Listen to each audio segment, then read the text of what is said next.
네, 의료계의 2차 파업이 예상되고 있는 만큼 앞으로의 상황이 더욱더 주목되고 있는데요. 자, 그렇다면 과연 어떤 것들이 쟁점인지 좀 더 자세하게 살펴보겠습니다. 대한의사협회 노환교 회장 지금 전화 연결돼 있습니다. 안녕하세요. 네, 안녕하십니까. 네, 어제 예고하셨던 대로 이 파업을 강행하셨는데 파업에 참여한 병의원 수 어느 정도로 분석을 하고 계십니까? 어제 파업에는 개원가의 경우에는 정부 발표에 따르면 점심 기준으로 약 30%, 그리고 저녁 기준으로 약 20%가 참여한 것으로 발표가 되었고요.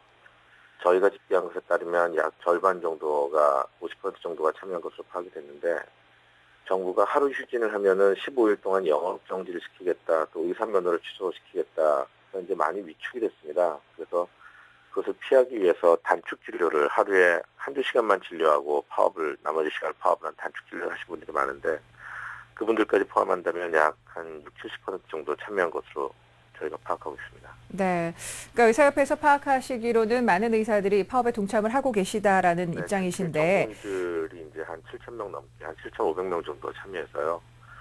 네, 전공의들까지 이제 이 파업에 같이 하면서 좀 영향력이 좀 크게 확대가 됐습니다. 네, 자 그렇다면 쟁점이 어떤 부분인지 좀 자세하게 설명해 주시겠습니까? 저희가 지금 장점으로 내세운 것은 세 가지입니다. 정부에 요구한 것이 그래서 세 가지인 거죠. 하나는 원격 진료, 원격 의료는 저희도 찬성하는 부분이고요. 그래서 원격 진료에 대해서 정부가 졸속 추진하지 말고 이것을 안전성과 그리고 유효성을 검증을 해서 신중하게 이것을 추진해달라라고 하는 요구가 있고요.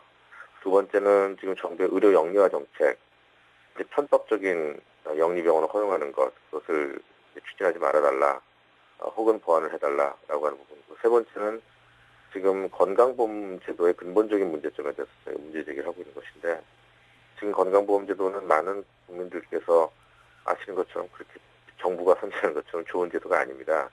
지금 대형 병원에 가면 비급여 진료 때문에 큰 의료비 폭탄을 안게 되고, 이것 때문에 또 부담스러우니까 민간보험에 또 가입을 해서 이중 지출하게 되고, 결국은 이제 수가가 낮기 때문에 이 수가라고 하는 게 의료비로 착각하시는 분들이 계신데요. 그게 아니라 건강보험공단이 보험자가 지급하는 수가가 낮기 때문에 병원이 부족한 부분을 환자에게 부담시키거든요.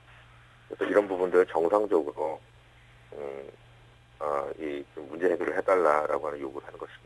네, 이 세 가지 중요 쟁점을 설명을 해주셨는데 가장 첫 번째 이야기 중에 원격 진료에 대해서 좀 신중하게 추진을 해야 된다라는 말씀이시거든요.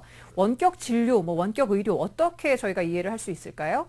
이제 먼저 원격 의료라고 하는 것은 매우 포괄적인 개념이기 때문에 예를 들자면 저희가 혈압이나 당뇨를 측정을 하는데 혈압을 제가 예를 든다면 혈압계에 이렇게 혈압을 체크할 때 그 기계가 그 데이터를 일일이 이제 손으로 수첩에다 쓰지 않고 데이터를 컴퓨터 서버에다가 전송을 해서 자동으로 계속 기록이 된다든지, 그래서 나중에 그것을 의사가 그것을 보고 환자의 혈압이 이렇게 잘 유지가 되고 있는지 그런 걸 보는 거는 다 원격 의료입니다. 이런 것은 의사들이 찬성하는 부분이고요. 네. 원격 진료라고 하는 것은 지금 정부가 추진하고 있는 원격 진료는 핸드폰, 또 컴퓨터, 일반 전화 이런 것을 가지고 환자를 보지 않고도 진단을 하고 처방전을 발행을 하는 행위, 그것을 지금 원격 진료라고 하는 거죠.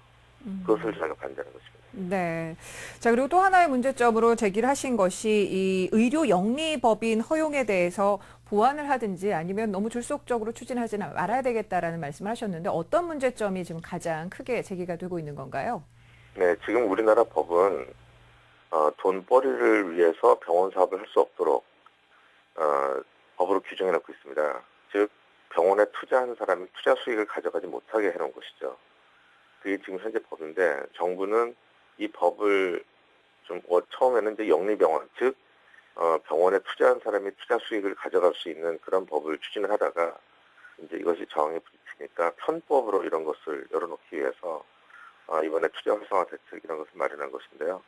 즉 병원의 진료 수익이 외부로 빠져나갈 수 없도록 되어 있는 현행법을 교묘하게 피해서 영리 자회사를 설립을 해서 그 자회사를 통해서 진료 수익이 빠져나갈 수 있는 그런 통로를 불법으로 열어놓은 것이 문제가 됐기 때문에 저희가 반대하고 있는 것입니다. 네. 자, 근데 지금 말씀하신 걸 보면 환자 입장에서나 그리고 의료 업계에서나 그리고 또 이 행정업 쪽에서도 좀 봤을 때 세 가지 다 좀 판단을 해봤을 때 또 가장 비판적으로 말씀하시는 분들은 이게 결국은 의사들의 처우 문제 때문이 아닌가라는 얘기를 하고 계시는데 여기에 대해서는 어떻게 생각하시는지요? 의사들의 처우 문제가 아니고요. 처우 문제라고 하는 그런 간단한 문제가 아니죠. 이제 근본적인 문제인데, 아까 제가 말씀드린 것처럼 지금 그 건강보험제도가 현재는 정상적인 진료를 할 경우에는 손실을 볼 수밖에 없는 구조를 정부가 만들어 놓았습니다. 그러면 두 가지 문제가 있는데, 하나는 비급여가 있는 경우에는 환자에게 부담을 시키게 됩니다. 비급여 이제 건강보험공단이 조금밖에 지급 안 하기 때문에 그래서 부족한 부분을 환자에게 부담을 시켜서 그때 이제 또 의사는 양심과 한번 부딪히게 되는 거죠. 두 번째는 비보험이 안 되는 경우에는 원가 이하의 수가만 진료하기 때문에 그 싼 값에 맞춰서 환자를 또 진료해야 합니다. 그러면 이때 또 최선의 진료를 못하고 경제적인 진료를 해야 되기 때문에 의사가 또 한 번 양심에 부딪히게 되는 거죠. 그래서 의사가 원하는 것은 정상적인 진료를 원하는 것이고요. 이렇게 편법과 불법을 동원해야만 또 환자에게 비급여 진료를 통해서 의료비 부담을 시켜야만 이 병원이 경영이 되는 이런 비정상적인 구조를 바꿔달라라고 하는 것을 요구하는 것입니다. 네. 자, 앞서 말씀해 주신 이 세 가지 쟁점에 대해서 잘 이해를 했고요. 그리고 이것이 의협과 지금 행정당국 간에 어느 정도로 지금 강경하게 좀 입장차가 벌어져 있는지 궁금한데 앞으로의 그 협상 방향은 어떻게 갖고 계신가요? 그동안 이 정부와 의료계와 의사협회와 협의가 잘 진행되지 않았던 가장 큰 이유는 정부가 너무나 강경하게 그 정부의 입장을 고집했기 때문입니다. 전혀 유연성을 가지지 않고 협의의 여지가 없다. 이것은 이대로 가고 추진을 하겠다라고 하는 그런 유연성 없는 그런 강경한 입장이 지금 이 지경까지 오게 됐는데요. 지금 이 상황 최근에 와서 이제 정부가 좀 유연한 자세를 좀 보이기 시작해서 이견이 지금 많이 좁혀졌습니다. 그래서 지금 24일로 저희가 전면 파업이 예정돼 있지만 그 사이에 정부와 대화를 통해서 협상이 더욱더 좀 진전을 이뤄서 합의점을 찾을 수 있을 것으로 좀 기대를 하고 있습니다. 네.